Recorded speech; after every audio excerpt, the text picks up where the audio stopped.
What's the best way to connect a subwoofer? We get asked this a lot, and I thought we'd cover this one more time. Well, maybe we'll do it more than one more time, because even though we cover some things more than once, every time we do it, I kind of come at it from a different angle, and I think that helps people with their understanding of the basic principles we're trying to get across. The question this time comes from Alan in Rockingham, Perth, Australia.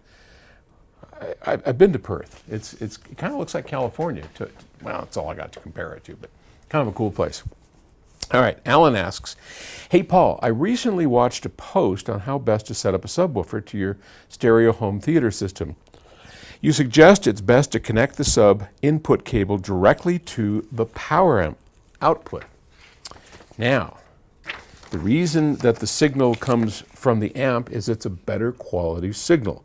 I was always under the belief not to connect the amp to the amp signal, as this can damage your connecting subwoofer.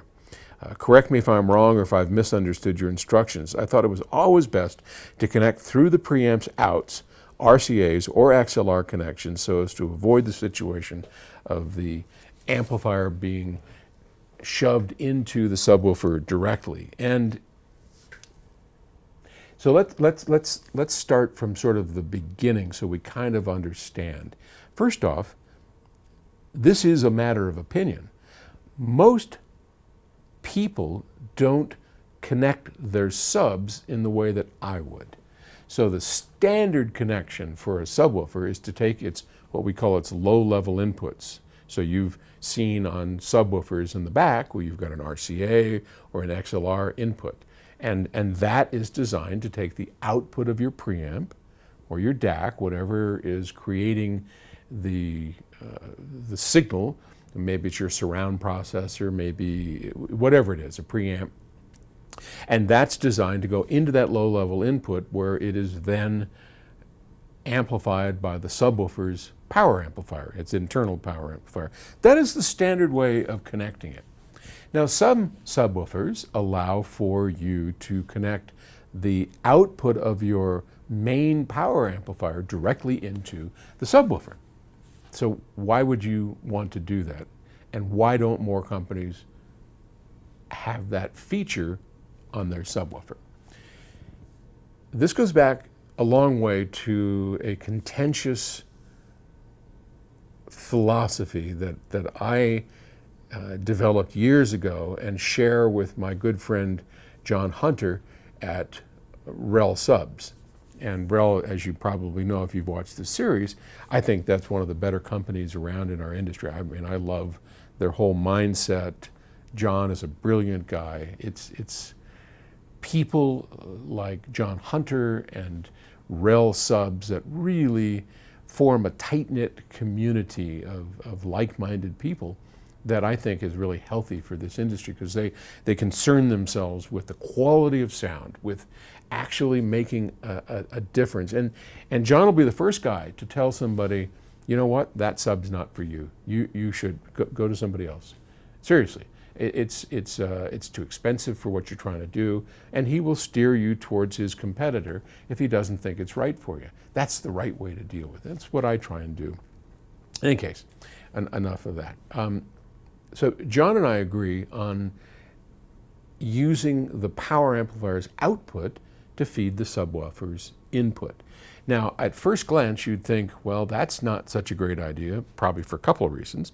The first one being that the output of a power amplifier is big, right? It's got a lot of watts. And if you put that into the input of a subwoofer, you might damage it because you have all that power being shoved into yet another amplifier, and that seems counterintuitive. The second part to that is the amplifier that you're connecting it to already has a sound of its own, right? I mean, we try our best to limit the number of pieces in the signal chain because we want the purest, simplest path possible. Am I right? So we don't want to do it because we're extending the length of the path and taking out some of that purity.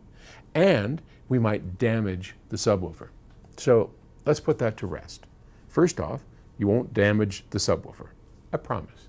If your subwoofer has a high-level input, if you look at it in a schematic, it's basically some binding posts, or maybe like Rel uses a Neutrik connector, and it just goes into a pair of high-value resistors, like 100K, and then necks down into what the amplifier of the subwoofer wants. So they've already figured that out for you. Don't worry. We did it at Genesis.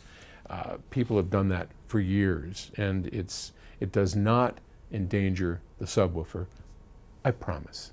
Seriously, it won't do it. So take that out of your mind. Now, the second part of it, and probably the more important philosophical part, why would we want to destroy the purity of the signal chain by adding another piece to it? Because if we take the output of the preamp, put it into our power amplifier, then the sound of that power amplifier is going to be put into the subwoofer, right? You know, because every amplifier has a sound to it, has a sonic characteristic.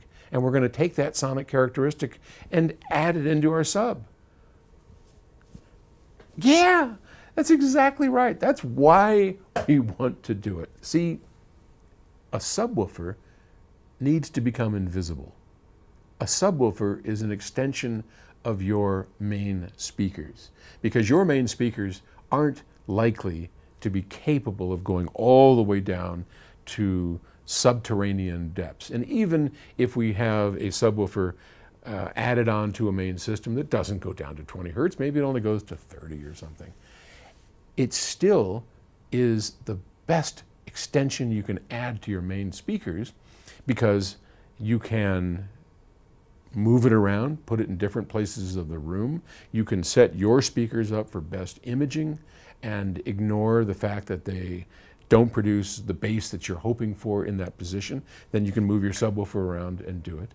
It takes the load off of your speakers so that they don't have to have all that low bass, and they can just do what they do. Any number of reasons that we want subwoofers. They really add to any system. I don't care what it is, unless it has a built-in subwoofer and it's done properly. So when you add a subwoofer, you want it to sound invisible. You want to not point to the subwoofer and go, oh yeah, there's bass coming out of there.